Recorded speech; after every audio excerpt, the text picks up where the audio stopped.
Thanks very much for having me. It's a pleasure to be here today. Kenny's a mighty hard act to follow, so bear with us, please. I just want to share a couple simple ideas, and I'll be very quick because I think maybe this is most interesting if we turn it into a conversation. I would start with a very simple sentence, and this sums up just about everything I learned about leadership in the Marines. Officers eat last. 3 words. Officers eat last. And a couple examples. One, quite literal. I was at a camp in northern Kuwait waiting for the war to start in Iraq in 2003, and the highlight of every day was dinner. It was the one hot meal a day and something everybody looked forward to. And it was rare that there was enough food in the camp for everybody. So when we lined up to eat, what order do you think we lined up in? Was it colonel first, private last? No, it was the other way around. And that meant that the officers very rarely ate. And it's a simple leadership principle, and I think that if you apply it in everything you do, it only and always serves you well. It translates in combat, too. And if you'll bear with me, I'd like to read a citation, a Navy Cross citation for a gentleman named Captain Marshall Carter, who served in my old unit about 40 years before me. For extraordinary heroism while serving as commanding officer, Company C, 1st Battalion, 1st Marines, during a heliborne raid against insurgent Viet Cong forces in Quang Nam Province, Republic of Vietnam, on 14 January 1967. Upon debarking in the landing zone, the company encountered determined resistance from a reinforced company of Viet Cong, who delivered heavy small arms, automatic weapons, and mortar fire in defense of the objective area. In a highly professional manner, Captain Carter deployed his company, suppressed the enemy fire, and after inflicting heavy casualties on the enemy, overran the objective. During the withdrawal to the landing zone for re-embarkation, one platoon was pinned down by rapidly increasing Viet Cong forces.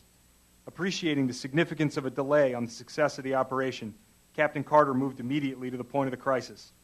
Efforts to evacuate the body of a fallen Marine under intense enemy fire prevented the platoon from being withdrawn.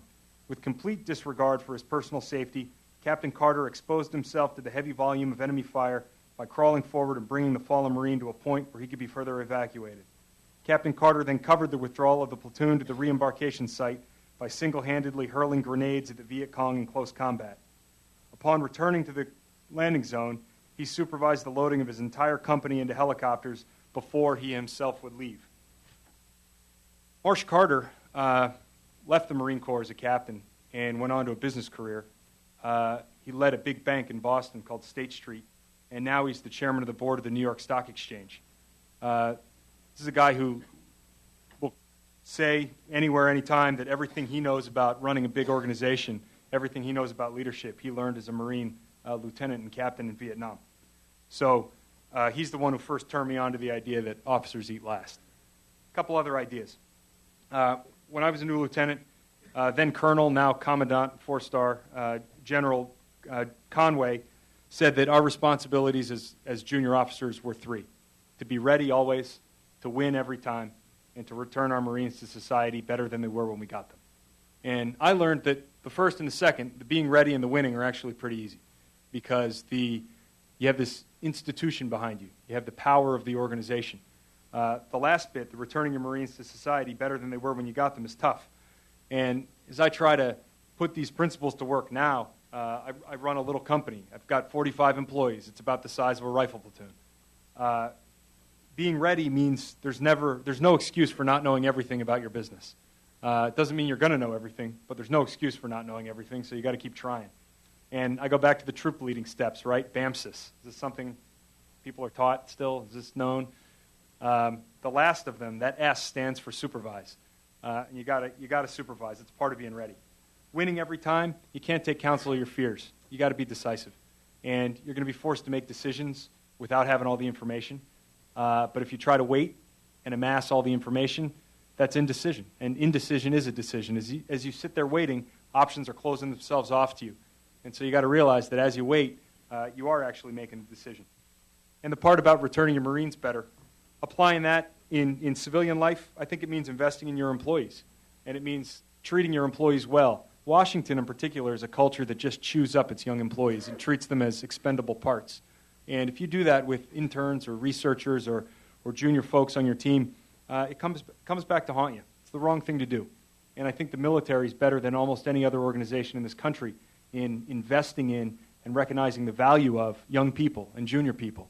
And I think that if you can apply that leadership characteristic in uniform and after, beyond, it only serves you well. Third thing I'd like to offer a couple of quick views on is the difference between legal authority and moral authority. In the military, it's pretty easy, right? You wear your legal authority on your collar, and you wear your resume on your chest. And somebody can look you up and down and size you up real quick. That legal authority, that insignia that's either on your collar or on your shoulder, that buys you 5 minutes in conversation. Maybe people will give you the benefit of the doubt because you're a staff sergeant, or give you the benefit of the doubt because you're a major for 5 minutes. And after that, it's up to you. And in a firefight, I'd argue that you get about 5 seconds because of that formal authority, and then it's up to you. And what really matters is your informal authority. And in my experience, the informal authority accrues to people who do two things well. They are technically and tactically proficient. That is, they know their job. And second, they genuinely care for the welfare of the people in their charge. And if you do those two things, it doesn't matter if you're a private or a general. You're going to have great moral authority. Finally, I would just say that a key tenet in the military, something I think you can ask any specialist or corporal, any petty officer, and he or she will tell you something that is very rarely understood, I think, in the civilian world. And that is that you can delegate authority, but you can never delegate responsibility. And if you're in a leadership position in an organization, it's not my fault is never the right answer. It's never an acceptable answer. And it's a powerful lesson that I think is taught, certainly was taught to me in the Marines. I know it was taught to my peer group of Marines, and I think that it's a principle that's vested in the U.S. military, and that anybody gets across, anyone across any service through history understands that you can delegate authority but not responsibility. Quick final observation. As I now am trying to lead an organization in civilian life, and I reflect back on what I learned about leadership in the Marines, I think I learned a sense of what's truly important. And as Kenny made clear, combat is a lot like a video game until the guy next to you drops. And then it becomes very clear that what you're doing is outside the ordinary scope of human existence. And I think you end up with a sense of what's really important. And so it's amusing sometimes to look at people in offices who are overly stressed out about their deadlines or their pressures, because at the end of the day, people aren't dying.